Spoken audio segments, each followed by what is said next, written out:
தேர்தல் அறிக்கை 2026 சென்னை பத்திரிகையாளர் மன்றம் சேப்பாக்கத்தில் இந்த நேரத்தில் உங்களுடைய கேள்விகளுக்கான பதில்கள் எங்கள் ஐயா பாவலர் மு. ராமச்சந்திரன் தமிழ் தேசிய அரசியல் கூட்டமைப்பின் தலைவர் அவர்கள் அரை மணி நேரம் உங்களுக்கு செய்தியாளர் பத்திரிகைக்காக உங்களுக்கு அந்த செய்தியை கொடுத்திருக்கிறாரு. நாங்கள் 234 தொகுதியிலும் எங்களுடைய செயல் திட்டத்தை இந்த அறிக்கை மூலமா எல்லாருக்கும் நாங்கள் தெரிவிச்சிருக்கிறோம்.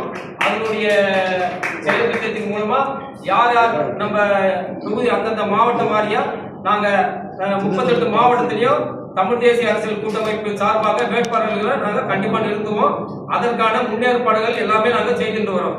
நாங்கள் இந்த அரசியலை சந்திக்கிறதுக்கு காரணமே இழந்த மொழியையும் மண்ணையும் மாணவர்களுக்கு ஒரு எழுச்சியை உண்டு பண்றதுக்காக தான்.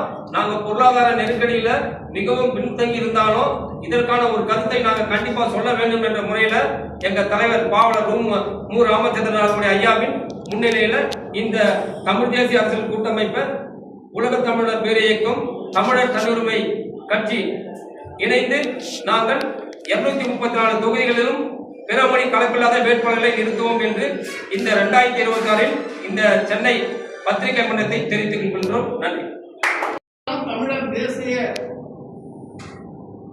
அரசியல் கூட்டமைப்பினுடைய முன்னேற்ற நாம் இதற்கு தலைவணங்க வேண்டும். இந்தியா முழுவதும் தமிழர்களுடைய நாடாக ஒரு காலத்தில் இருந்தது.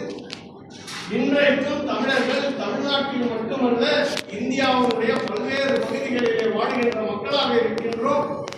ஆனால் நமக்குள்ளே நாம் தமிழர்களுக்குள்ளே தமிழ்நாட்டிற்குள்ளே எந்த பிரிவினையும் இல்லை. எந்த மொழி பிரச்சனை கிடையாது, எந்த இன பிரச்சனை கிடையாது, எந்த ஜாதி பிரச்சனை கிடையாது. எல்லாம் எற்றையோடு மக்களும் தமிழர்கள் தான். எல்லோருடைய வாழ்க்கை முன்னேற்றத்திலும் நமக்கு அக்கறை இருக்கும்.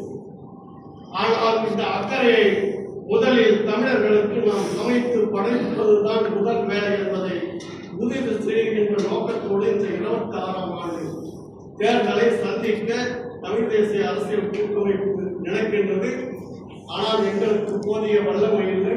இருந்தாலும் அந்த வல்லமையை செய்தியாளர்களாக நீங்கள் தான். ஏனென்றால் 4வது ஜனநாயகத்தினுடைய ஒரு கட்டடம் இருந்தால் 4 சுவர்கள் 4 பக்கத்தினுடைய கம்பங்கள் நிற்கும். அந்த கம்பத்தில் ஒன்று செய்தியாளர், ஊடகம், பத்திரிகையாளர், எழுத்தாளர், சிந்தனையாளர். நாங்களும் ஒரு வகையிலே சிந்தனையாளர்கள், நாங்களும் ஒரு வகையிலே எழுத்தாளர்கள், நானும் தன்னுடைய ஆசிரியர். அப்ப நாம் எல்லாம் சென்று மீதி 3 தூண்களையும் நிலைத்திருக்க செய்வதற்கான நேரடியான